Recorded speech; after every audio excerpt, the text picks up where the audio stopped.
Hello મિત્રો, આજના વિડીયોમાં આપણે જાણીશું કે વિધવા સહાયનું ફોર્મ તમે ઘરે બેઠા કઈ રીતના ભરી શકો છો। આ પ્રોસેસ આખી ઓફલાઈન છે। અત્યારે બંને રીતે થાય છે। એક ઓનલાઈનની પ્રોસેસ પણ થાય છે અને એક ઓફલાઈનની પ્રોસેસ પણ થાય છે। જે ઓફલાઈનની પ્રોસેસ છે તેના માટે કાગળિયા કઈ રીતના કરવા, કઈ જગ્યાએ તમારે સબમિટ કરાવવું, તમને ફોર્મ ક્યાંથી મળશે તેના વિશે માહિતી આપવામાં આવશે। તો સૌપ્રથમ આપણે એ જાણી લઈએ કે તમને એ ફોર્મ ક્યાંથી મળશે। તો તમારી નજીકની જે તમને મામલતદાર ઓફિસ લાગુ પડતી હોય ત્યાંથી પણ મળી જશે અને નીચે હું ડિસ્ક્રિપ્શનમાં એક લિંક પણ આપી દઈશ, ત્યાંથી તમે ડાઉનલોડ કરી શકો છો ફોર્મ, અથવા મને કોમેન્ટમાં જણાવજો ફોર્મ કરીને, તો પણ હું તમને સેન્ડ કરી દઈશ। ત્યારબાદ તમારે સબમિટ ક્યાં કરવાનું રહેશે, તો સબમિટમાં તમારે નજીકની જે તમને મામલતદાર ઓફિસ લાગુ પડતી હોય ત્યાં તમારે સબમિટ કરવાનું રહેશે। હવે ફોર્મ માટે કયા કયા ડોક્યુમેન્ટ જોશે તેના વિશે વાત કરીએ આપણે। તો સૌપ્રથમ આપણે આધાર કાર્ડ તથા રેશન કાર્ડની સ્વપ્રમાણિત નકલ, એટલે નીચે સિગ્નેચરવાળી સહીવાળા ઝેરોક્ષ જોશે આધાર કાર્ડની, જે વિધવા બેન છે તેની, અને તેનું જ રેશન કાર્ડ। જો તેમના રેશન કાર્ડમાં તેમના હસબન્ડનું નામ હજી હોય તો એ પહેલાં કમી કરાવવાનું રહેશે। વિધવા અને પુનઃલગ્ન અંગેનું પ્રમાણપત્રની સ્વપ્રમાણિત નકલ, બેને પાછા લગ્ન નથી કરેલા તેનું એક પ્રમાણપત્ર આવે છે, તે આ ફોર્મની અંદર જ છે। તેમાં તલાટી, ગ્રામ્ય વિસ્તારમાં તલાટી કમ મંત્રીના સહી સિક્કા આવશે।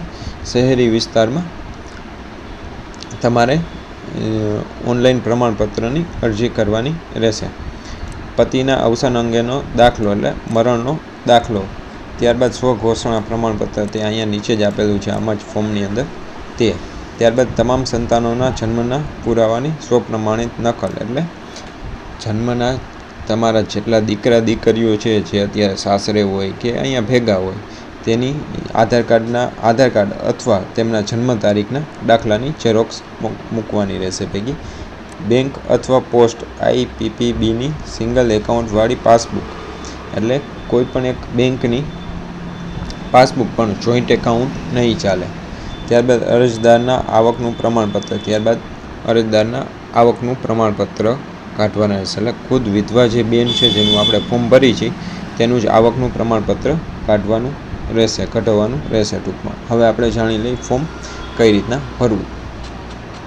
તો સૌપ્રથમ અહીંયા અરજી નંબર ત્યાં અહીંયા તમારે લખવાના નથી, જે તે ઓફિસમાં સબમિટ કરાવશો તે લખશે। ત્યારબાદ અહીંયા અરજદારનો ફોટો એક લગાવવાનો છે। અહીંયા તમે અરજી જે તારીખે તમે દેવા જાઓ ઓફિસની અંદર તે અહીંયા તારીખ લખવાની રહેશે। પ્રતિ શ્રી મામલતદાર, અહીંયા તમારે મામલતદાર ઓફિસનું નામ અને જિલ્લો લખવાનો રહેશે। ત્યારબાદ અહીંયા હું નીચે સહી કરનાર, અહીંયા વિધવા બેનનું પૂરું નામ લખવાનું રહેશે। ત્યારબાદ અહીંયા પાછું નામ આવે છે તે પણ વિધવા બેન જે છે તેનું અહીંયા ખાલી નામ લખવાનું છે, તેમના પતિનું નામ લખવાનું છે, અને ત્યારબાદ તેમની અટક લખવાની છે। ત્યારબાદ જે બહેન છે વિધવા તેના પિતાનું નામ લખવાનું છે। ત્યારબાદ પતિના અવસાનની તારીખ, અહીંયા પતિના અવસાનની તારીખ લખવાની છે જે તમારે સર્ટિફિકેટની અંદર છે તે। ત્યારબાદ અહીંયા કાયમીનું સરનામું લખવાનું છે, જેમાં ઘર નંબર છે, સોસાયટીનું નામ છે, વોર્ડ છે, ગામ, તાલુકો, જિલ્લો અને પિનકોડ, આમાંથી તમને જેટલી ખબર હોય એટલું તમારે લખી નાખવાનું છે, બાકીનું રહેવા દેવાનું છે। ત્યારબાદ જો અરજદાર BPL કુટુંબની યાદી હેઠળ નોંધાયેલો હોય તો અહીંયા હા ઉપર ટિક કરવાનું છે, અન્યથા તમારે અહીંયા ના ઉપર ટિક કરવાનું છે। જો હા તો 2 નંબર મુજબનો દાખલો સમાવેશ કરવાનો છે। જો BPLની યાદીમાં હોય તો એના નમૂના નંબર 2 નીકળે છે, તે મોટા ભાગે ગ્રામ્ય વિસ્તારમાં હોવ તમે તો તાલુકા પંચાયતમાંથી નીકળી જાય છે, તો તે અહીંયા એડ ભેગો રાખવાનો છે। અહીંયા તેમના મોબાઈલ નંબર લખવાના રહેશે, અહીંયા અરજદારના મોબાઈલ નંબર, અને અહીંયા અન્ય સંપર્ક નંબર, એટલે કોઈ એના બીજા પણ લખી શકે છે, દીકરા દીકરીઓના કોઈ પણના લખી શકે છે। અરજદારનો આધાર નંબર, અહીંયા લખવાનો રહેશે। ત્યારબાદ આધાર મુજબ અંગ્રેજીમાં નામ, અહીંયા આધારમાં જેમ નામ હોય લેટેસ્ટ ડાઉનલોડ કરી લેવું, એમાં જેમ નામ હોય તેમ જ અહીંયા અંગ્રેજીમાં ભરવાનું રહેશે। અહીંયા ઉંમર વર્ષ લખવાની છે, અને અહીંયા આધાર મુજબ જન્મ તારીખ લખવાની છે। જો એના શરીર પર કોઈ નિશાન હોય, જેમ કે દાઝી ગયા હોય, બરી ગયા હોય, તલ હોય, તો તે અહીંયા લખવાનું છે, અન્યથા તમે અહીંયા છોડી શકો છો. પછી અહીં જ્ઞાતિ લખવાની છે. અનુસૂચિત જાતિ, અનુસૂચિત જનજાતિ, સો છે, કે સામાન્ય કે અન્ય, ત્યાં અહીંયા ટીક કરવાનું છે. લઘુમતી જાતિમાં સમાવિષ્ટ થાય છે કે કેમ, ત્યાં અહીંયા હા કે ના લખવાનું છે. ત્યારબાદ તમારે જે આવકનો દાખલો છે તેની અહીંયા આવક લખવાની રહેશે. જો અપંગતા ધરાવતા હોય તો અહીંયા તેનું પ્રકાર અને અહીંયા ટકાવારી લખવાની રહેશે. ત્યારબાદ અહીંયા તમારે રેશન કાર્ડના નંબર લખવાના રહેશે. અહીંયા તમારે જે બેંકમાં ખાતું હોય તે બેંકનું નામ લખી, IFSC કોડ લખી, ખાતા નંબર લખવાના રહેશે.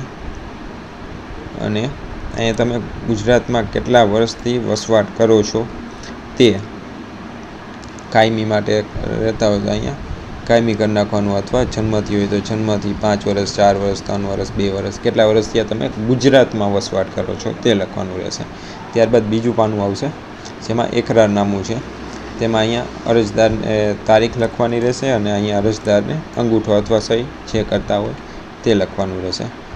આ જે સર્ટિફિકેટનું મેં તમને કીધું હતું, વિધવા અને પુનઃલગ્ન અંગેનું પ્રમાણપત્ર, આ અહીંયા જ છે, આ જ ફોર્મની અંદર આપેલું છે. તો અહીંયા અરજદારનું નામ આવશે, અહીંયા તે કયા જગ્યાના રહેવાસી છે તે આવશે, અરજી કરેલ છે તેઓનું આટલા વર્ષથી આટલા મહિના થયા વિધવા છે તે, કેટલા વર્ષથી અને કેટલા મહિના થયા વિધવા છે તે. ત્યારબાદ અહીંયા પ્રમાણપત્ર આપનાર અધિકારીની સહી, સિક્કો અને હોદ્દો. અહીંયા જે કોઈ તમે માની લો ગ્રામ્ય વિસ્તારમાં હોય તો તલાટી કમ મંત્રીના સહી સિક્કા ચાલે આની અંદર, તો એના સહી સિક્કા, સ્થળ અને તારીખ લખાવી નાખવાની રહેશે. તો આમાં તમારે આ તમને મેં જે ડોક્યુમેન્ટનું કીધું હતું તે આવી ગયું. ત્યારબાદ આવશે સ્વઘોષણા પ્રમાણપત્ર, સેલ્ફ ડિક્લેરેશન.